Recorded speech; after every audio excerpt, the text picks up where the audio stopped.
Joe, welcome to the fight, man. How you doing today? I'm doing awesome, Tom. Thanks so much for having me. Yeah. Is it Joe or Joseph? What's your mom call you? She calls me Joe or Joey, but yeah. So Yeah. I grew up working for my dad in the construction business, and I'm a junior. So he's Okay. Joe. When it came time to get email addresses back in the day, I could have been like Joe Jr. or Joey or Joseph, and I thought Joseph sounded more professional. So that's There kind you of my go. online name, but I'm Joe. Awesome. So, guys, Joe Hughes here with Contractor Dynamics, and but real quick, since let me wrap up my thought on the whole "what's your mom call you" thing. See, I have a brother named Joe, and when my mom's mad at him, she called him Joseph. So, and when she's mad Gotcha. at me, she calls me my full name, which is Daniel Thomas Reber. I go by Tom. So it's kind of funny. She would just Daniel Thomas Reber, like that would be the mad mom voice. Oh So yeah. that was the Then it's full on. thing. Yeah. Yeah. Well, so cool, man. So you mentioned you worked for your dad. What kind of construction business would you guys do? So maritime construction, so anything from like bridges and tunnels, marine infrastructure. So think barges and tugboats and a shipyard over here in the East Coast in New Jersey, New York, and really up and down the East Coast. So I grew up in that business as a sixth generation family member. That's cool, man. And, Yeah. but apparently at some point you pulled the eject button and you got out of there, huh? So how'd you end up here? Yeah, so I mean, most people don't leave a family business that's especially over 100 years old, and I loved it. I was grateful for the opportunity, learned a ton, got to work with family members, and we still have close relationships today.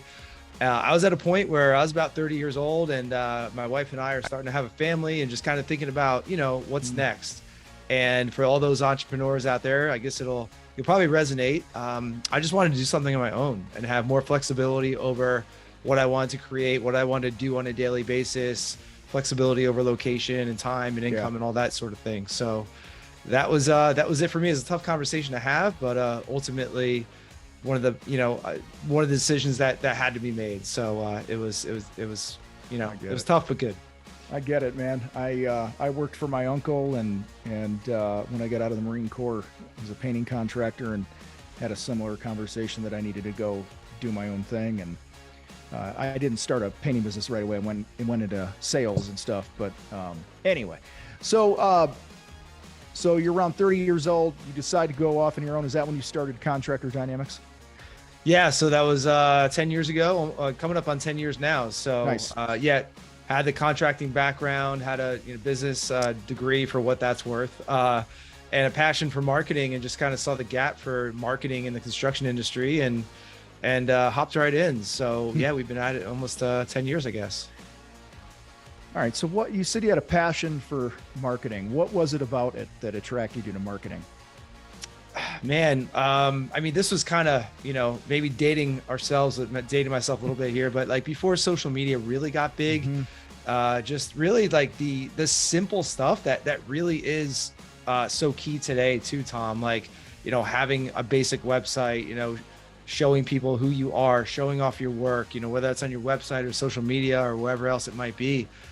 There's just a gap for like the basic professional aspects of business and marketing in the construction industry, and I think there still is. So that was something that I saw firsthand, having gotten the opportunity to do it firsthand for my family's business, and then just seeing that throughout the industry.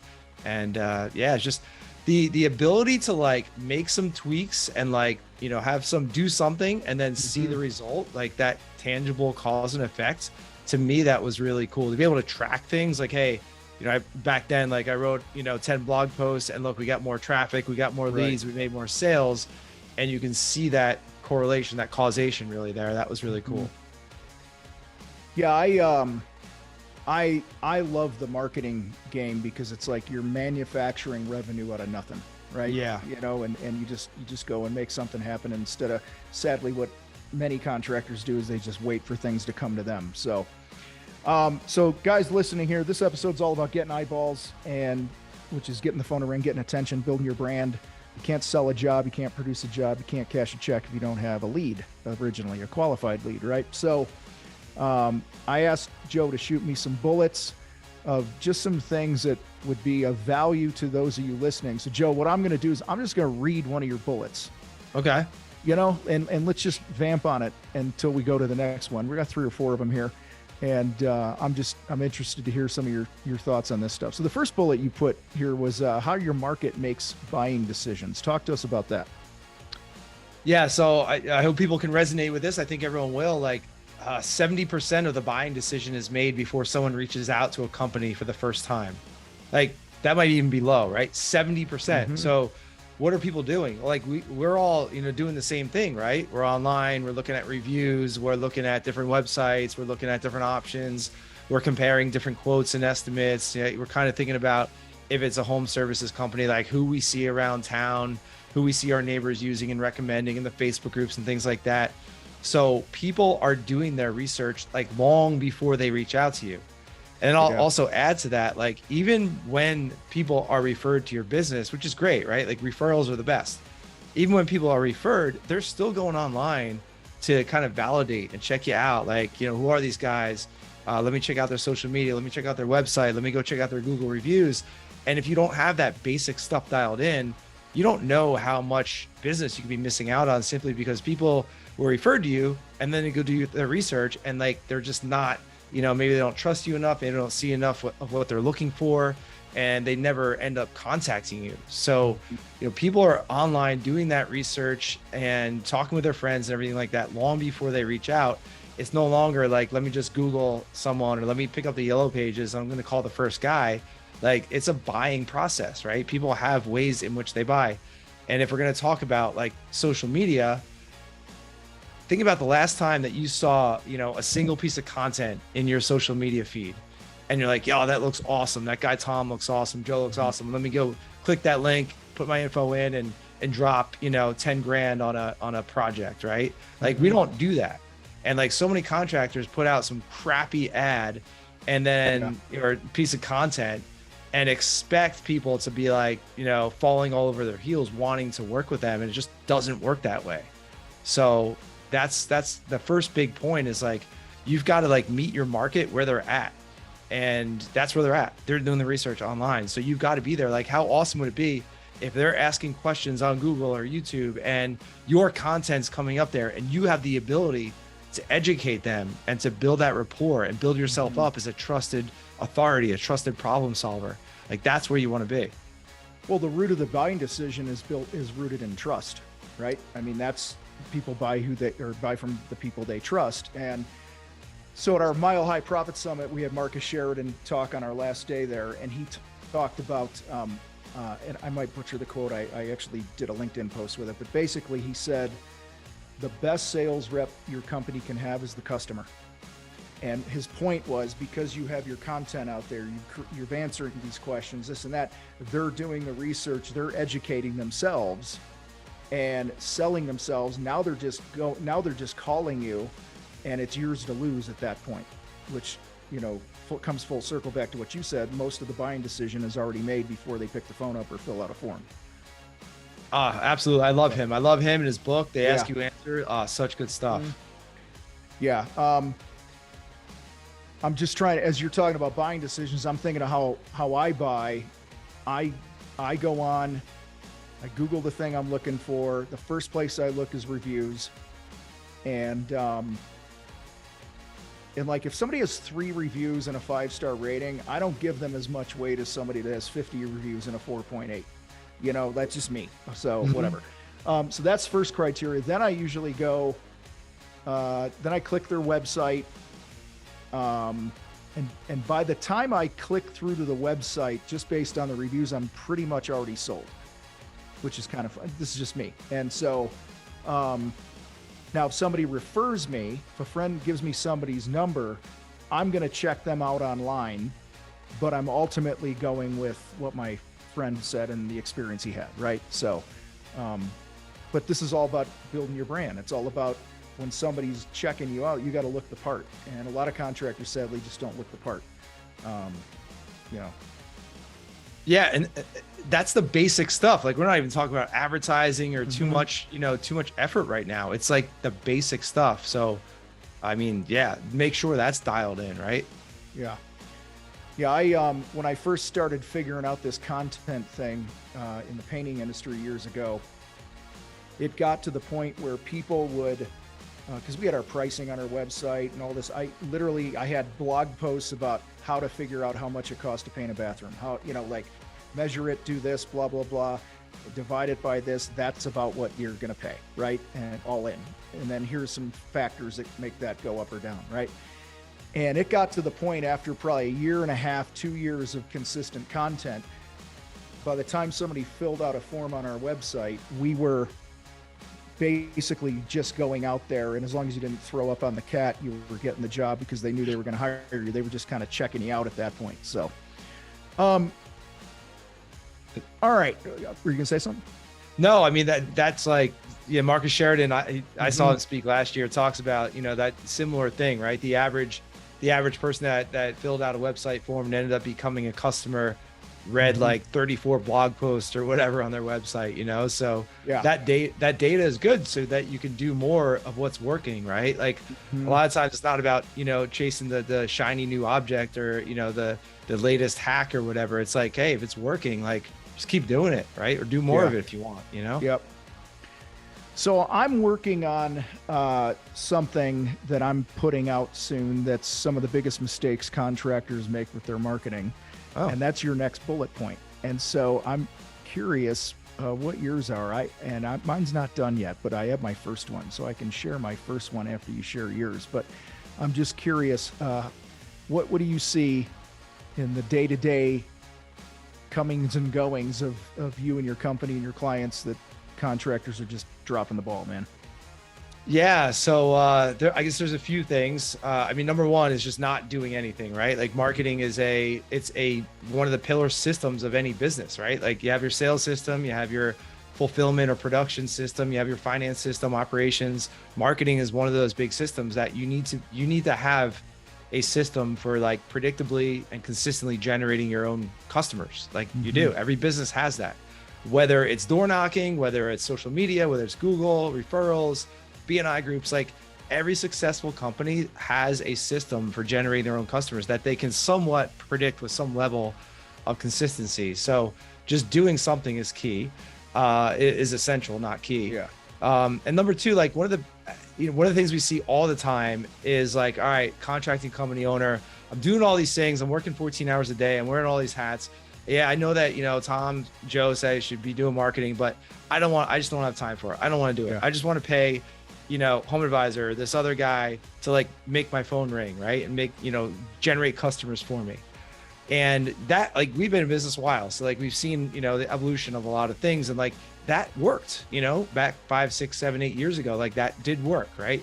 Before there, so many companies out there, so many more companies on social media, and you could do that. This day and age, like that just does not work. So like that mistake of what I call like blindly outsourcing it, like blindly because you don't understand it at all. And then you're just outsourcing it, like hoping for some magic, like that doesn't work. And the analogy I use is like, if you don't know the financial numbers of your business, which I know a lot of people don't, and then you just go out and hire a bookkeeper, right? Like you're putting yourself at risk for, getting taken advantage of in the worst case, or, not as bad as that, but just not getting the results that you want because you don't understand those numbers. Like you got to be able to understand the basics so you can have a conversation with someone you're outsourcing to, and you can collaborate with them and hold them accountable and call them out on their BS. Well, it's the same with marketing. Like if you don't understand it, number one, like you're not going to get great results. And number two, you might get taken advantage of, which I know probably everyone listening and watching has, so that's the biggest thing is like blindly outsourcing your marketing and just like hoping that, some knucklehead in his parents' basement 2 time zones away can somehow generate customers for your business better than you can. Like that just doesn't make any sense. Yeah, I believe you have to be the champion of your marketing. You need to know what's going on and things like that. And you should be part of the strategy creation of the marketing plan. That's my number one mistake people make is they don't have a plan, right? Obviously next to not doing anything, but, and a plan is really a predetermined course of actions and steps you're going to take to accomplish something, right? And so if you're not part of that, you don't have to be the one pushing all the buttons behind the scenes, but as the owner, I definitely think you have to be, at the heart of that, because you know who your ideal clients are, right? And that's, I think with this is creating a strategy and a plan that is designed not to just get leads, but to get leads from your ideal buyer. And so talk to us about that a little bit, like with the ideal buyer thing. What are some of the crazy things you've seen through the years, like, you know, outside of maybe just demographics and stuff? But I'll give you an example here while you think. Neil, our CEO, had a remodeling company for years, and he found through tracking their stuff, their ideal client, among other things, were were dog people. Cat people were always nightmare clients. Dog people were the most easygoing people to work with. They paid the most. They didn't bother them, and this and that. And that literally became one of those ideal client things. When they were interviewing a prospect, they'd be like, hey, you guys have pets in the home and stuff? And if they were a cat person, they're like, stay away. So it was, that was all based on like 10 years of data, which is kind of funny. But curious, what else, what are kind of ideal client things have you seen to just made you scratch your head maybe? Yeah, that's really funny. Get clear on, and it's crazy because that's like when we work with a client, that's the first thing we make them go through, like a strategy worksheet where it's like, hey, who's your ideal client? What's your ideal project? What do you want more of? What do you want to stop doing? And a lot of like new clients are like, man, like no one's ever asked me that before. I've never thought about that before. Right. Cause when you start out, it's like, I'll just, do whatever I can for whoever wants to give me money. And like, I did that too when I first started out. Right. But then you got to get to that point where you're intentional about that. When you were telling that story of dogs and cats. So we had a client out your way in Denver, a roofing company, and we were going through that avatar, that client strategy, that marketing strategy worksheet. It's a couple of years ago. Mm-hmm. And they're like, our ideal client is a soccer mom who wears yoga clothes like the Lululemon and all that. Yeah. But does not go to yoga, right? So like she's going to drop the kids off. She's going to Starbucks. She's going to Whole Foods, like that whole thing. She's driving, the Tahoe or the Escalade or whatever it is, or the Range Rover. And like that, not that like that's the only person they ever did business with, but like when they did their video content, that's who they were trying to appeal to. And I thought that was probably the most detailed anyone's ever gotten with their avatar. But you might have a few, right? Like you might have an avatar for your commercial, business. You might have it for residential. You might have it for different services. You might have like different nuances of people that are ideal for you. And that just helps create a better culture because you're working with, ideal people instead of just trying to bend your rules and values and things and processes for, the whims of your clients, So as a marketer, what do you do with that info? Like you get that info, like they're a dog person, our ideal clients are dog people, or they wear Lululemons but they don't go to yoga and they drive a fucking Tahoe, right? Like I'm just curious, like you get that on your end. How do you create a strategy around that? Like what does that look like? Yeah, I think what most people want to do is like say, hey, I want to go on social media or Google or whatever, and I want to target just those people that live in Denver that like dogs, that shop at Lululemon or whatever, right? But when you do that, that's not what I would recommend, because what you're going to do is it's too narrow. So you target in a way with your content, right? So it's like I said, the video content they're putting out. It's, if maybe getting a testimonial from one of those ladies, or getting a testimonial, video testimonial from a homeowner with their golden retriever sitting by their side, or whatever it might be. So you can target with your content, because what you're doing with marketing is you want to hit the right people, the right message at the right time. And if you can connect to those people, they're seeing the dog, or they're seeing the lady sitting at Starbucks or whatever, they're going to connect to that. And that's, think about when you're on, social media, YouTube, whatever it is, think about, out of all the thousands of pieces of content you see on a daily basis, like what gets your attention? Like what gets you to stop scrolling and pay attention? It's something that's specific to you, right? People that look like me.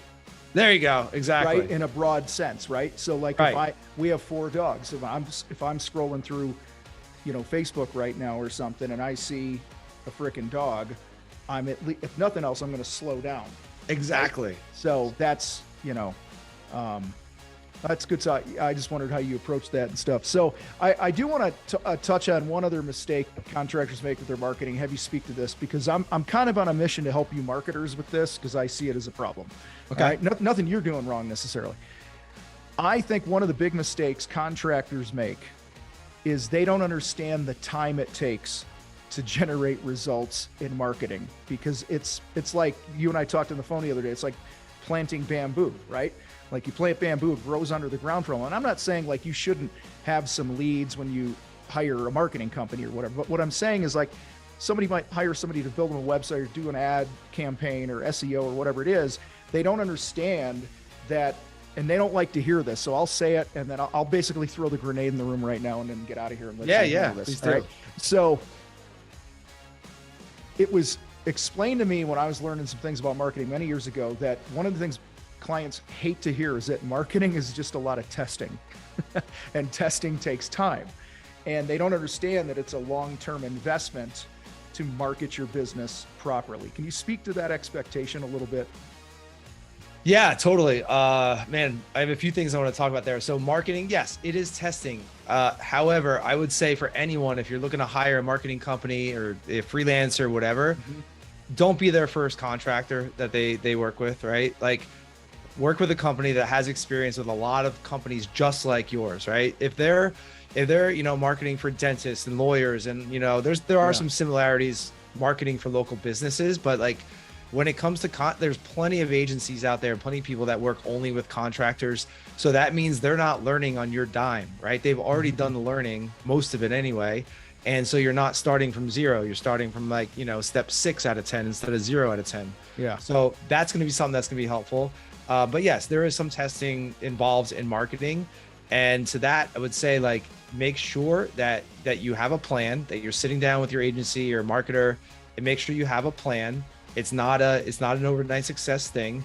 And then make sure there are regular check-ins for, reviewing the data and accountability really. So at least twice a month, like you should be getting reports and sitting down, virtually or physically with your, whoever you're working with and going through and learning, how this stuff works and, not accepting like, oh, we're doing some things in the back end, that's like the famous like SEO thing. Like, we're, the backlinks have to take time and all this back end stuff. Like, yes, there are some things going on in the back end, but there's always an ability to show progress, even if you're not ranking number 1 right out of the gate, which you're not gonna.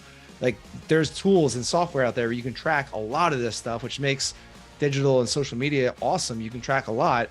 So your agency should be able to show you at least progress, right out of the gate. So that's huge. And we just had that today, Tom. Like we had our sales meeting and Alex, one of our sales guys was talking about this prospect, roofing company owner in Virginia, who's like, kind of bought into our process and program and everything like that. Hasn't converted yet, but he's like, oh, well, how quickly can I, start generating leads? Like we're in October right now. I want to try to, ramp up for the next couple months before winter comes. And Alex kind of put the brakes on. He's like, hey man, like this is a long-term thing. Like, yes, we want to show you proof of concept as soon as possible, but like, don't expect 60 leads a month out of the gate. And that was awesome. Like that's, one of our, that supports one of our core values here. So like, that's great. Cause we don't want to, work with someone that's going to, come in and have these unrealistic expectations. So what would a realistic one be? I mean, yes. Yeah. That's the other marketer answer. It depends, right? I know. And I get that it does. Cause it's like, you could ask a contractor listening to this, what's it cost to remodel a bathroom, right? It depends. Like, so everybody understands that, but I'm just general rule of thumb. I hire you guys to work on marketing, whatever that means. Yeah. Right. Let's just talk online website, SEO, getting found and that shit. Like, how many weeks or months are we looking at before somebody's going to be like, okay, I see this working now? Yeah, good question. It does depend on a lot of factors. I mean, I would say, 30 days might be a little aggressive, 90 too long. I would say 60 days. Whether it's Google, whether it's SEO, social media can be pretty immediate as well. Making some tweaks to your website to help it convert better. If you're already getting traffic, that can work. But yeah, I would say 60 days. If you're going longer than that and your marketing company is like, hey, hold on, Tom, just wait, be patient. That's when I would start getting a little bit maybe curious, suspicious, that sort of thing. But I've heard of things like, 6 months and things like that. It's like absolutely insane. It's crazy. Yeah. And I think it depends. Their industry has a lot to do with it too. There's some projects like big house remodelers and additions and kitchens and things like that. People are planning right? Like they're Right. so they might be in research mode. So it like when I was a painting contractor, generally whatever we did for marketing, we'd see a return on that with qualified leads within 4 to 6 weeks. Right? Okay. In most cases, because it's more of a faster sales cycle, right? Very rarely was somebody like saving Pinterest boards or whatever it is about painting their living room. You know what I mean? Right, right. But they were doing that for a kitchen or a water feature, a backyard getaway, and they're thinking when Johnny graduates college, but here 9 months earlier, they're doing some research. And so, but yeah, I think it depends is a great answer. So I didn't mean to put you on the spot totally there. No, I get that. Like it just depends. And it depends. I mean, you brought up something that also depends. Like if your site, and I'm a guy who knows enough about this to probably lead everybody astray if we're not careful. So correct me if you want, but like I know enough about marketing and websites to know that it's not just like the SEO being done right, but the site needs to be built right. And is it responsive to mobile? Is it loading fast? Are there strong calls to action? Are there, because you can have one, like anytime I've ever coached anybody and they're like, yeah, I don't have enough leads. And we'll just take the website thing here. My first question is, let me see your Google Analytics. Let's see if people are finding it, right? Because you either have a getting found problem, meaning traffic problem to it. Mm-hmm. And then, so if you have a lot of traffic, but you don't have a lot of leads coming through, now you have a conversion problem, mm-hmm. right? Or you might have great conversions for the 4 people that hit your website a month. You have a traffic problem. So that's why this depends. I just want to wrap that in a bow for everybody. Because it's easy to get mad at the marketing company. No, I'll endorse that traffic and conversion, and the philosophy there, the practice there, and it goes with social media advertising or Google ads or anything, is like you want to look to see where people are engaging, and then you want to look for that drop off point. So wherever that drop off point is the area that you're going to address. You're going to triage that and address that first. So that's how you go about that. And technical talk, that's bounce rate, correct? Is that what we're talking? A little bit. Bounce rate is the percentage of people that only visit one page on your website and they're bouncing. So you want that to be as low as possible, actually. Yeah. But enough to be dangerous. So yeah, I do. Yeah, that's why I need you here. Okay, so let me talk about that bounce rate thing. So now I'm going down a little rabbit hole here. So this is probably not a good thing. So reel me back if you need to. But like bounce rate could be, you could have a high bounce rate, but it's on your contact page, right? So somebody might Google you, hit call, exit out of your website. Now they've called the office. So it still is a conversion, but would that show as a bounce rate thing? It would, but then you could have a tracking number on your website if you're tracking that. I know that's probably more advanced for most companies, so I don't want to get, people overwhelmed, but you could track that to say, hey, the only place where you have a call rail number, for instance, where you can see, hey, we got, 17 calls through the website this month or whatever it might be. So you can, grab the data from different points and try to put it together and, paint a picture that way. Good stuff, man.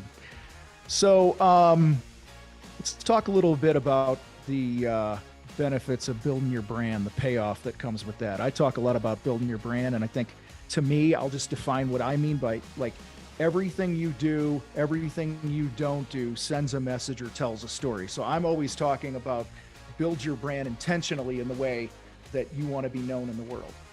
So when I say build your brand, it doesn't mean like go run ads, or those are tactics, right? But just always being the type of business owner that I'm always doing something to be relevant in the world and send the right message. That's what I mean by that. So maybe give us your take on the benefits of building a brand and the payoff and all that stuff. Yeah, very similar. I mean, to me, building a brand is simply your reputation, right? Like, what do people think of you before they come into direct contact with you? What do people think of Tom Reber? What do people think of Jack's painting? Yeah. People have a certain, is he the low price guy? Are you the a high end design, build, remodel guy? Like, what type of reputation do you have? And the way we like to phrase it is, you want to become, if you're a local business, you want to become 5 mile famous. So get everyone, you should do whatever you can to get everyone in a 5 mile radius to know who you are and what you do. Now, depending on where you are, maybe you're in a rural area, 15 mile famous, whatever, the numbers are relevant. But like, think about that concept. You want to get everyone to know who you are. because you're not just marketing to your next customer, like you're marketing to the person that can refer you or mention you or drop your name in a local Facebook group or something like that. So you just want to be top of mind with everyone in your area. And there's so much you can do to achieve that. But like, if you think about that, like not, hey, how can I put out more content and generate more leads today?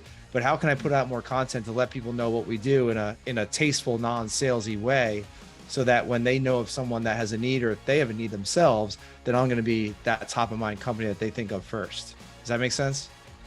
Totally makes sense. And I'm thinking, so she's 17 and a half now, but when I went to China to adopt my daughter from there, she was 9 months old when we got her, and flew into the middle of the country. And then the last few days were in Guangzhou, which is, kind of an Americanized city to some degree, I guess. Took her out for a walk, had her in the little chest slingy thing, walking my 9-month-old daughter around, just killing time. And I'm hungry, and every restaurant or every place that we ate in these little villages was like, shit had beaks on it, and they were like beetles. I mean, it was, I lost weight in those 2 weeks, man. And so I turned the corner out for this walk, and it was like, I saw the Golden Arches, right? And so I rarely eat at McDonald's, but over there I did, because here's the concept, you guys. There's safety in a brand, okay? Yes. There's safety in a brand, and that's why Joe is banging that drum. That's why I'm banging this drum, is if you want to be the safe choice for people, like when you build a brand, you're going to get less price objection. They're going to shop around less. There's so many benefits to that we could talk for days on. Yeah, that's great. I've actually been to Guangzhou. Okay. Ran, not by choice. It was we met different flight situations and whatnot. Okay. But yeah, like, and when you have, when you're getting inquiries from people that like want you, and not just any old painting company or remodeler or whatever, if it's you as an owner, or you have sales guys or whatever, like, their lives are going to be easier. Your life is going to be better, right? You're going to get price shopped less. You're going to work with better customers. You're going to make more profit. You can reinvest back into your business. You can grow with more predictability. And that all starts with branding and marketing. That's not going to solve everything in a business, of course, but like, there's a really strong domino effect from like starting out of the gate with some good branding and marketing and being consistent with that. It changes a lot of things. From those better customers, you're getting better referrals, you're getting reviews, and then it just snowballs in a positive way. Well, I think building your brand is also at the root of the hiring issue that we have. Like, there's top employees that are out there in your areas right now, you guys, that don't even fucking know you exist, right? Yeah. So they can't come work for you.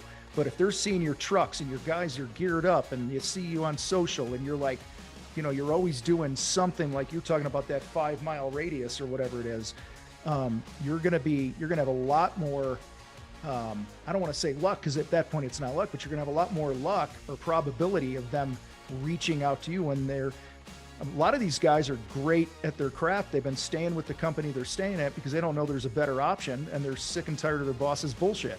Yeah. And they would be happy to work for you guys, but they don't know you exist. So 100%. Recruiting is marketing for team members. Like, that's same concept. Yeah. Yep. And when you do it right, like, we have people reach out to us, like I'm sure you do too, Tom, like, hey, I love what you guys are doing. Are you hiring? That sort of thing. 100%. Not every day, but like, it happens, and it's a testament to the fact you're doing the right things, right? Yeah. Well, let's say like right now, you get somebody who decides to participate in the recession right now, and they lay off their team, and they got some good guys. Wouldn't you want those people to know who you are, right? So it's build your brand, everybody. And it's not expensive either. Everyone thinks it's expensive. And the other thing, Joe, that people have with brand building, sorry, I'm beating this up, is they feel like, I'm going to invest all this time and money into building my brands, and I'm not getting leads right now. And they're not playing the long game with it. Kind of back to the expectations thing, that this is not, building your brand, you guys, is not something you do one time. It's an all the time thing. You will never stop building your brand, nor should you. No, never. And I know that your content is evergreen, but like right now we're heading into winter, and like I think a lot of companies, like their natural tendency is to like, all right, well, winter is usually slow, or I usually pull back during the winter. Like, no, this is the time to get ahead. When everyone else is like pulling back, thinking that they can't do anything or they shouldn't do anything. Like, the work that you do now is going to show up, 90 days from now, and it will continue to do so. So, we like to think of it as hunting versus farming, right? Yeah. So, a lot of folks might think like marketing, I'm going out, I'm going to drop a piece of content or do something, and then I'm going to go out and hunt for someone that's ready to, give me 10 grand for a project today, or 100 grand or whatever. It's not, right? It's about farming. It's about planting those seeds all over the place. Cause again, you never know in your market, you never know who in your market's going to be ready. So you want to be out there consistently. So that when they are, again, you're top of mind. Back in, I think it was 2012, 2013 ish, right in there, I went to a marketing event. I actually went with Neil, who's our CEO now. And he, him and I had separate businesses at the time. It's just kind of funny. I was at the thing with him, but oh, wow. He invited me to go. I went to this thing, and somebody got up and they dropped some stats based on a shit ton of research through the years and blah, blah, blah. And I'll fast track it like this. She got up and she said, I want you to imagine, all of you right now listening to this, think of your ideal client, the perfect client. Like maybe it's a woman named Julie. Man, if I could just clone Julie, right? Life would be easy. So picture 100 of Julie or Dan or whoever, okay, in your area. At any given time, only 3% of Julie are actually actively looking for the thing you do, okay? And then I'm not going to break it all down, but some are open to it. Some can be moved. Some are curious. Some are just never going to be. There's about a third or so that will just never be interested. So when you take out the 3% and the bottom 30, you're left with about 67% of the people, 67 out of 100 people who you're not marketing to and not communicating with, because all the contractors and all the businesses are going after the 3. Right. And that was a huge mindset shift for me that actually propelled me into doing way more content and stuff, which ended up being really helpful. Yeah, dude, that's so funny you mentioned that. We use, I know where we got our graphic, but it's this triangle pyramid deal, or the 3%'s on top. And we use that same stat. I don't know if it comes from the same place or whatnot, but yeah, and that's it. Like most of your competition's out there hunting down that 3% that's ready to fork over some money today, right? So, we say that brands are built in the lower 90%, like get to know people, get people to know who you are. And as they elevate to that being ready or almost being ready or research mode, then you've already built that relationship, and you're giving yourself a much better chance. And there's not much competition for guys doing that, Well, that's what I was going to say. If we're all going after the same 3 people, that's where the race to the bottom happens, right? Yeah. Oh, I'll beat this guy's price, and we'll do this. When you've built a brand, people are calling you and going, I'm hiring you. Exactly. It's simple. It's easy. It's completely different business. It's like completely different. It's crazy. All right, I got 2 more things here. I'm going to throw them out there. You go in any order that you want. All right. You got how you should approach your marketing, and you talked about a GC, and then or what that means, and then we got your 5 pillars of winning marketing. So let's wrap up with those 2 things. All right, cool. So yeah, you kind of you mentioned the general contractor of your marketing. I think you said control over the plan, or be involved in the plan, or I forget what your term was, but the way that we see it is like most contractors, like as you grow a little bit, right, you might hire a website guy, like the Google guy, Facebook guy, whatever, a bunch of different people doing different things, graphic designer. And what most companies end up with is they have a bunch of subcontractors that are not talking with one another, and they are, just doing their work and doing their thing kind of in silos. And then you wonder why like your marketing doesn't work, right? Well, it's like if you're going to build a house and you just tell all your subs to show up on Monday morning, and there's no blueprint, there's no project supervisor, manager, the subs are going to do it. They're going to do something, they're going to do work, but it's not going to be, not going to be anything great, right? The result's not going to be there. So the way that we recommend everyone approach their marketing is for you as a business owner or someone inside your company. If you're big enough and you have a marketing manager in-house, like you've got to general contract your marketing, right? You've got to be at the center, and then you have the subcontractors, around there, and you're coordinating the efforts. You have the strategy, you have the blueprint, you're holding the meetings, you're holding people accountable, you're looking at the data, and you're driving the strategy there. So that's kind of the hub and spoke model, if you want to visualize it that way. But whether or not, even if you don't work with anyone externally, that's completely fine. you're the general contractor and you're self-performing all the work, right? That's all it is, until you get to the point where you're big enough where you can sub some of it out. So that visualization hopefully can save some folks a lot of time and heartache and money too, because like that's just so common in what we see in the industry. Well, when you're talking that, I had the visual of you're getting everyone in the same boat, rowing in the same direction, right? And so I'll just use an example. Maybe you're a painting company and you're like, our big goal for 2023 is to add $1 million of interior painting to our company this year. Maybe you're a $2 million company, you want to add $1 million of interiors because you don't have to deal with weather and it's easier to schedule and it's your sweet spot. Like my old painting business, exteriors, we did them, but interiors were our sweet spot, right? So out of every 100 jobs we did, maybe 90 were interiors. So, so if that's the case, I want to know that my SEO guy and my ads guy and my Facebook guy and all these people are on that same strategy. Otherwise you're chasing, like, what's the old proverb? You chase two cats, both, or rabbits or whatever, they'll both get away. Yeah. Like chase two rabbits, catch none. Yeah. There you go. So that's what it made me think of, was just being in the same boat and everyone on the same page. And even having, like, I'll just use the fight. One of our strongest marketing messages to contractors is stop stealing from your family.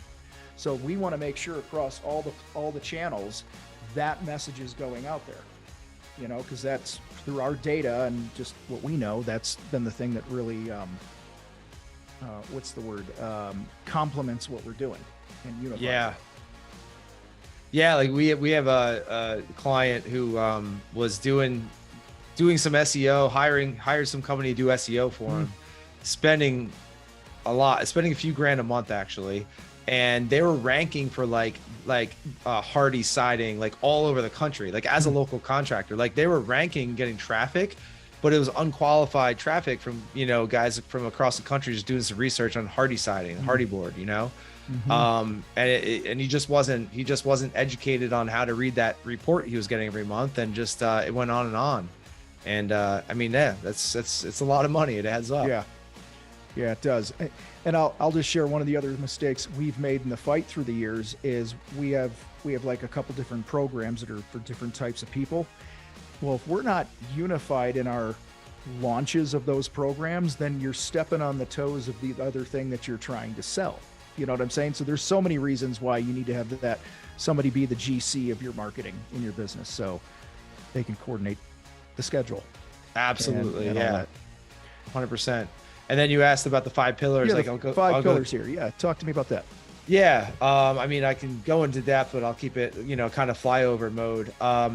And this is just, you know, after 10 years of doing this and helping contractors do this, like this is kind of what we've seen. We developed this, and a lot of contractors or a lot of companies in general just do 1 or 2 of these pillars and then wonder why their marketing doesn't work. So number 1 is the foundation. We call the foundation, getting clear on what kind of business you want to build, your ideal clients, your ideal projects. We kind of went through that avatar because you're not going to be able to create any good content or any marketing unless you know to whom you're marketing, right? Like start with the end in mind, like who is that?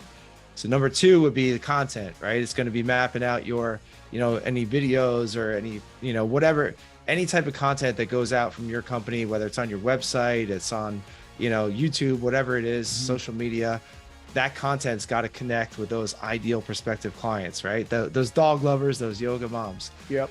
Number 3 is distribution. You can't just create content or create a website and not drive traffic to it. You've got to, you know, if you're creating social media content, you can run social media ads for a few bucks a day, but just getting your content in front of your market so that you can become 5 Mile famous.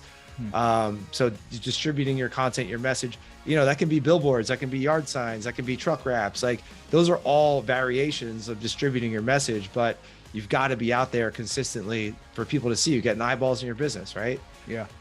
So after distribution, we have optimization, kind of a fancy word, but that just means like tracking your shit, right? So you mentioned Google Analytics, right? I mentioned call tracking. You mentioned like if you're going to run a postcard campaign or whatever, just look at your numbers so that you can understand like what's working and then double down on that. And then what's not working, you either make some tweaks to it or just kill it off, right? But without tracking, it's just like same with not knowing your financial numbers, like you're not going to be able to grow. And then the 5th part of the 5 pillars is kind of a 3-part pillar, if you will. lead handling, follow up, and nurture. So have a system for handling leads, automatically, 24/7, 365. That can just be a simple email and text message that goes out when that lead comes in, just to kind of keep that prospect warm until you can get to the phone and call them the next day, or whatever it might be. But just that simple level of like professionalism, like that homeowner, that property owner is gonna be like, oh, these guys have their shit together. Like I got a text, I got an email, like I'm not getting that from other contractors. And then follow up and nurture. Follow up is going to be trying to sell or trying to set as many of those leads into appointments as possible.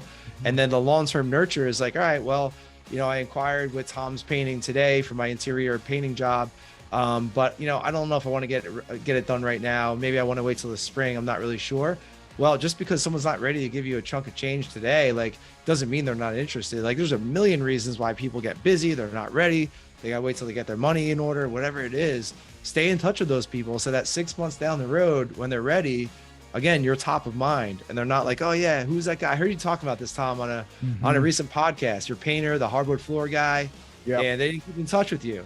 And I think it was the hardwood floor guy. You forget their name. So like they're not getting repeat business, right? So that's a part of it that so many people forget. Well, you wasted your time and money getting me in the first place if you're not going to keep in touch with me and put me in a database. I mean, I did a video years ago how I think I cost myself about $1.5 million to $2 million of revenue in my first 3 years of business because I had no database. I was just getting new customers all the time, and unless they called me back, I never called them because I was an idiot. So, all right. So before I go, I'm going to ask you where people can find you if they want to check out your stuff. We'll put it in the show notes. But before that, I'm holding my readers. I was holding these because I forgot something I wanted to bring up. So sometimes I'll hold something to remind me. So you're talking about being 5 Mile famous. Dude, it made me think of Eminem and the whole 8 Mile thing. So you need to do like a video, like where you're doing like a rap god thing, man. And it's about being 5 Mile famous. I'm just telling you, it'd be unique. So I should. I don't you know. Look like a rapper. You totally look like a rapper to me. I don't know if the world needs to hear me rapping, but I guess like Elvis said, I think like all attention is good attention. So maybe that'll work. I don't know. Hey, it'd get a few chuckles if nothing else. I didn't say it was a good idea. I just said it was an idea. So most of mine suck. So dude, that's one I might delegate. I don't know. We'll see. Yeah. Gonna be 5 Mile famous. You got to do something like that, man. So what do you think, Logan? 5 Mile famous? You like that? All right. Yeah. All right. Well, I'll hit the whiteboard tonight and see what we can come up with.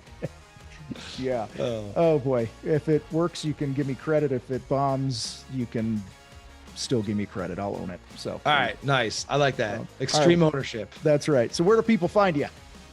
Simple. contractordynamics.com is all our business stuff, all the social media, our podcast, YouTube, all that stuff is linked from there.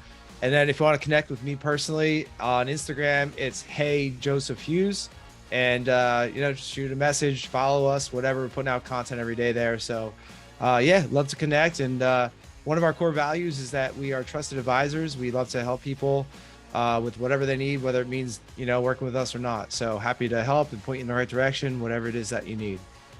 Awesome, man. Well, I appreciate you sharing some wisdom here today with us on building the brand and being 5 Mile famous and all that stuff. It was good to finally connect. I know we've been following each other for years and appreciate you making this happen, man. Yeah, it was a lot of fun, Tom. Thanks for having me. I appreciate it. You got it. So everybody, give us a rating, give us a review, share this with another contractor. Check out Joe at Contractor Dynamics in the show notes. And with that, let's bring in the music and get the hell out of here. I'm out.